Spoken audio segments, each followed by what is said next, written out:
السلام عليكم ورحمة الله وبركاته. أسعد الله مساءكم بكل خير.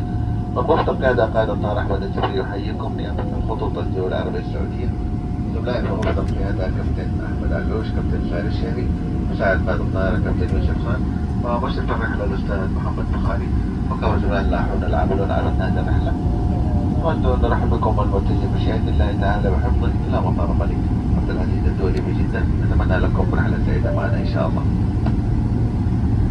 Good evening, ladies and gentlemen. This is Captain Ahmed Al-Jibari speaking with the cockpit behalf of Saudi Arabia Airlines. My dear colleague in the cockpit, Captain Ahmed Al-Roush, Captain Sair Al-Shehri, co-pilot of the flight, Captain Yusuf Khan, supervisor of the flight, Mr. Muhammad Bukhari, and the crew. Would like to welcome on board Mr. Flight Operating to King Abdulaziz International Airport in Jeddah. Wish you a nice and happy flight with us. Thank you.